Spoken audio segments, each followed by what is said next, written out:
minutes.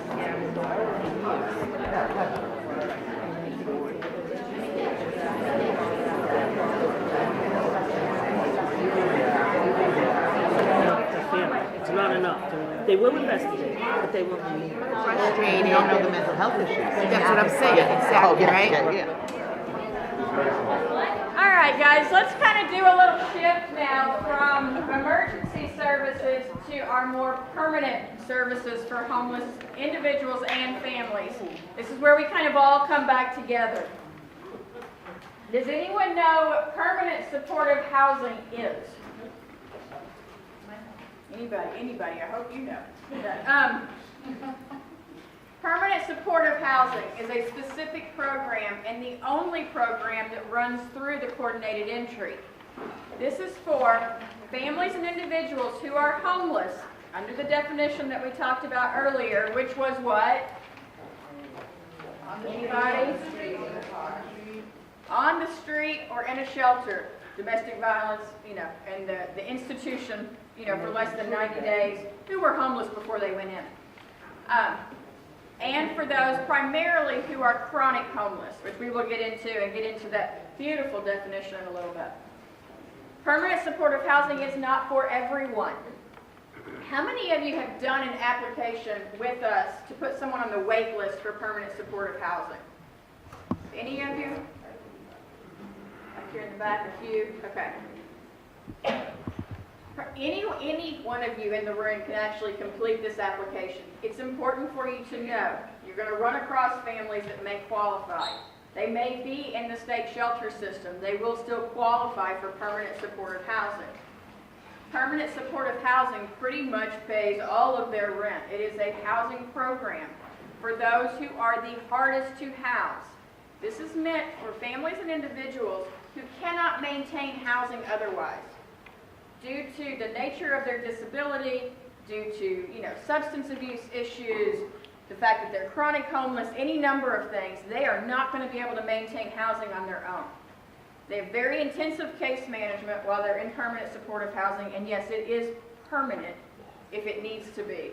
The idea is hopefully to get them, back to a level where they can actually, understand the basic needs and be back on their own, because we are very limited in beds. But it can be a permanent housing solution. So, for most of the people that we work with, families and individuals who have been in and of the system for a little while, they do know what PSH is. I will refer to it as PSH just because it's long and I'm tired of saying it. But they know what PSH is, and they look at it as their golden ticket. Everyone thinks they qualify. Well, so-and-so got into housing and they don't have to pay anything. That's where I want to go. Okay, well, me too. But, sometimes it doesn't work that way. So this is where, we need your help. We need you to educate people on what permanent supportive housing is, and that may not be the solution for them. Okay, it may be the solution for someone else. It may be the solution for someone they know. It may be a solution for their relative, but it may not be the answer for them. They need to understand what that type of housing is. So let's talk about it so you understand what it is. Permanent supportive housing, like I said, is designed to help those who are the absolute hardest to house. They have extreme barriers to housing, and they cannot sustain permanent housing on their own. The centralized wait list only holds a wait list for permanent supportive housing. All other forms of housing still have their own wait list. I think there was a little bit of confusion when we started coordinated entry last year, that we suddenly, if you did this referral, that they were covered. And I have people calling me all the time thinking they're on the public housing wait list with me. They are not. You still have to do a separate application, for public housing units and all of that. All we have are permanent supportive housing units. Someday that may grow. If this thing catches on, everybody may want to use us and do the wait list. I don't know. But right now, this is where we are. This is the program that's mandated to be a part of the centralized intake, and so it is.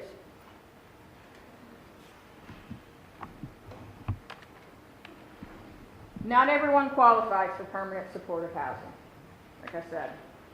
An applicant must be homeless under HUD's definition. This is not under the McKinney-Vento school definition, this is under HUD's definition. And they must be homeless at the time of placement. So they may have been in a shelter at some point in time, but they have now moved in with their aunt. They no longer qualify for permanent supportive housing. I didn't make the rules, we just followed the rules. So, an applicant must have a documented disability. And any applicant who meets the definition for chronic homeless will be placed first every single time. So you may have someone that we've placed on the waiting list, and they've been on the waiting list for 6 months. They do not qualify as chronic homeless. If someone comes in today that qualifies as chronic homeless, they will go ahead of them on the wait list. This is not a first come, first served type list. It is based on need. Applicants will complete a SPDAT, which is a referral process, and I'll tell you what that means in a little bit, to determine the order of service. Like I said, we place based on need, not based on first come, first served, for permanent supportive housing. That's where it is different from emergency shelter. What on earth is the VI SPDAT? Because that's a lot of letters. The SPDAT is the Vulnerability Index. It stands for Service Prioritization Decision Assistance Tool. I have to read that every time because I can never remember exactly what it is. But basically, it's a fancy name for a number of questions that determine the level of vulnerability or the barriers that anybody has for housing. Here's the question. Why don't I just inflate my numbers and give them a higher score so they can get housed faster? And I say this because I've watched over the year, and I actually get all of this SPDATs come to my office before they get placed on the wait list. And scores started down here, and as the year has gone up, they have inched up higher and higher and higher, okay? I don't know if that's because we're finding the right people or because caseworkers want their people housed first. Haven't determined what that is yet, but it's important to note. And I say that to you because, you know, in the world of the homeless arena, we all used to work in silos. You know, it was this issue of not competition, but in the nature of itself, there's competition for dollars. I mean, that's, you know, different agencies have to compete for different programs and whatnot. So we're all going to work in our silos. We all want to house our people. It is no longer that way, and I will preach it, and people will continue to preach it. Every homeless person in the city of Fall River is your homeless person. Same thing for New Bedford, same thing for Bristol County. They belong to all of us. Anybody, they may be in a Catholic social services shelter, but they may, you know, have a child, you know, in foster care that's dealing with Head Start. You know, they're going to touch all of us at some point in time. So remember that, and we've got to get it ingrained in our head. Every homeless person belongs to every single one of us. So play fair. You know, play fair and score them where they need to score. Because permanent supportive housing may not be their solution. And you may be putting someone else, you know, that's in a worse place on the street because you're inflating your client's numbers.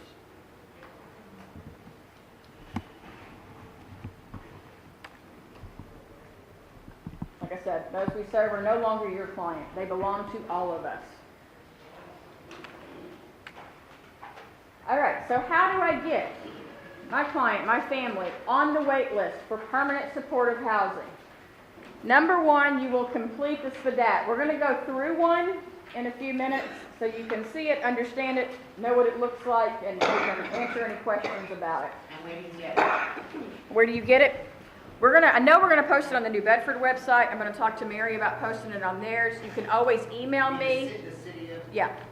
You can always email me and I'll send it out to you. We send it out to the HSPC members and whatnot, so, but we can definitely get it out to you. And I'm going to send a copy to everyone that registered once we finish with all of the training, so everybody will have one. Share it amongst your friends. Once you complete the SPDAT, you need to provide documented proof that your client is homeless or chronic homeless under the HUD definition. We'll talk about how to document the chronic homeless in a little bit, but basically what this means is you can write the letter. If you know for a fact this person is sleeping in their car, then you write the letter that says this person's been sleeping in their car for how long. Otherwise, we can get a letter from a shelter. If they're in a shelter, we can get that. Anyone can basically document that someone is homeless. The police station can document. Maybe they've seen him in the car and they can write a letter that says, we know that, Cindy's been sleeping in her car. Does that make sense? Chronic homeless is a little more complicated. You have to do a little investigative work to get all of the documentation to prove the 4 episodes and blah, blah, blah. And we'll talk about that a little bit. But, basically, we have to have proof. And it cannot just be the person's word. That could be the person's word to me. Well, you need to have seen it. Have you observed it? Did you see the tent? Where are you staying? You know what I mean? What's going on? Have you seen the car? The car's clearly, you know when somebody's sleeping in their car. I mean, you can pretty much tell. So, what are you observing? Are you willing to say to HUD, not to me, are you willing to say to HUD, I know for a fact that person's homeless? If you are, absolutely write the letter. If that person is homeless and they're involved with soup kitchen or Yeah. any type of therapist. Yeah, you therapist get can write it, documentation soup too. kitchen can write it, the school can write it, but be careful because you have to use our definition, not yours. So, yeah. Just saying. You have to. Nurses, licensed social workers. Licensed social workers, yeah. I mean, HUD will take a documentation from just about anybody. They're hoping that we're all being honest about what we're doing, But it's just they don't really like self-certification. They're not a big fan of that. You have to provide documented proof that your client has a chronic disability. That is something that does need to be signed. There's actually a form that goes with the referral packet. You'll have it. It needs to be signed by a licensed professional, a medical professional, or LICSW, LCSW, a physician, psychiatrist, somebody, that actually has a license. What do you define as a chronic disability? We'll go through it on the intake packet. I'll show you what it means. But basically what they're saying is it has to be something that is pervasive in nature, long-standing. It's an ongoing issue that affects their ability to take care of themselves. And being housed would improve that.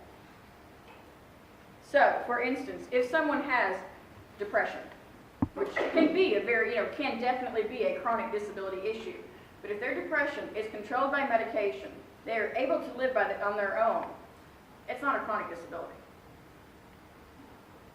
Okay, does that make sense? Now, this again is just for, Permanent supportive housing, but is this for families as well? families and individuals. Okay, so if the child has a chronic disability, If the child has a chronic it gets complicated, pay very close attention. I feel like I need a board to draw on. If a child has a chronic disability and the family is homeless, they will qualify as homeless. Only if the head of household has the disability will they qualify as chronic homeless. Okay, so they can still go on the wait list, but they will not be prioritized. Does that make sense to everybody? Is that confusing? Okay. Excuse me. Yeah. If the child or the custodial Mm-hmm. family member is receiving SSI or SSDI, is that proof? That was going to be my other thing. Yeah, absolutely. Proof of their SSI or SSDI is proof of disability. It automatically proves disability. So if they have that, it's easy. It's when they don't have it and they've applied for it and they've been denied 3 times that it gets a little bit more complicated. So once you have that, the proof of homelessness, the proof of disability, and the SPDAT complete, then you submit the paperwork to our email address. It's thecall@cssdioc.org. Scan it and send it in. If there are any questions, we will definitely call you, and then we'll get them on the list. No one enters the wait list without all of the documentation. We've changed this throughout the first year of doing it because we realized very early on that it is complicated. And we had about 600 people on the wait list. About 300 or 400 did not qualify because they either weren't homeless, they didn't have the disability. We thought they had a disability. The client actually signed a paper that they had the disability. Those kind of things. So We have to have all of the documentation. Because as soon as Delia gets an opening, I want that person to be in that bed. I don't want Delia to have to work with them for another 30, 60 days to try to gather all of this stuff. And that bed is sitting there open and someone is sleeping on the street that could be home. So that's our goal. All right, so what does it take to prove that my client is homeless? We talked about this before, and I'll keep talking about it. I repeat myself on purpose because I know it's a complicated process. We understand it, but if you've never seen it before, it is a foreign language. So, written observation by the outreach worker, a referral from another housing or service provider, certification by the individual or head of household seeking assistance. You can use self-certification, but only very, very few times in very few instances. We can actually lose dollars if we have too many people self-certify. And that's the last thing we want to do in this area is lose money, because you lose money, you lose beds. So, I'm not sure I understand what you just said. Can you repeat that? yep. Primarily, we want, like I said, written observation from you, from, a social, somebody, anybody. In very few instances, a person can certify themselves, basically write a letter and say, I am saying I am homeless. I've been sleeping in the car for the last 3 months. Typically, permanent supportive housing programs will not take that as proof, because if they have too many of those in the files when HUD comes to monitor, HUD will take the money away. And I got written up on. So there you go. Yeah. You cannot do it. HUD, they literally give you a percentage. Maybe 10% of your files can be self-certified. I always say, I had an old director once that said, play by the golden rule. Those who have the gold make the rules. Okay, so this is what we do. Sometimes it's the truth, okay? Right, so what would be the circumstances under which you would accept certification by the individual? If a referral comes in, there really isn't any. We're not going to do it. If I talk to you, you send me a referral packet. The only certification in there is a certification from John himself saying, I've been living in the street. My first call is going to be to you. And say, well, Wendy, have you seen John in the street? What can we do? Has John been to, because sometimes, y'all are busy, you're doing 1,000 other things. Have you thought about, does he go to the soup kitchen? Can maybe they write me a letter and see? Does he, has he go to a therapist? Maybe the therapist could write a letter. Have you been out there? In New Bedford, we use mobile loaves and fishes a lot, because they go to them, they go to the tent. So, I'll call George and be like, George, have you seen this guy? Do you know him? We're going to do everything we can to actually get some type of certification that they're on the street. Shelters are easy, because we can always get a letter from the shelter. We all work. So basically you're saying that self-certification should not happen? I really just would leave, just let it go. Yeah, I put it on there because HUD says technically you can, but we have to be very careful. It is very confusing. I know. Also, if you're proving that if the client is exiting an institution where she's resided for 90 days or less and resided in an emergency shelter or on the street before entering the institution, documentation must include one of the above forms of evidence and the discharge paperwork. At 91 days, they are no longer homeless. I didn't make the institutionalized. If they've been incarcerated, they've been in a lockup for some, whether that be whatever. I think of institution as a lockup, kind of. That's kind of Mental health. either that, mental health or incarceration type thing. At day 91, they are not homeless. That's HUD's rule, not ours. We didn't make it up. Yeah. It's HUD's money. Yeah, it's HUD's money, HUD's rule. So we'll play by it. So this means if a client was not homeless before entering an institution, they are not homeless. If they went from living in their own home to jail, but they're going to exit from jail and they are going to be homeless, they are not homeless until, in fact, they become homeless. Did you get that? They get out and they've slept on the street. That's right. They spent the night on the street, now they're homeless again. Okay? Crazy. Why do you think we're doing this training? It's confusing, okay? It's very confusing. And even after the training, you'll still be. And you'll still be confused, okay? We'll send out the PowerPoints, you'll email me and say, what was all that again? I have no idea what you just said. A client who's been in an institution for longer than 90 days is not homeless. So John, poor John, who I've picking on all morning, you know, John, who was homeless before he went to jail, just use jail because that seems to be the easiest thing to figure out. At day 91, he is not homeless until he comes back out on the street And stays on the street. and spends the night on the street. Now, you're talking about John who's in jail. Yes. Chief Corey?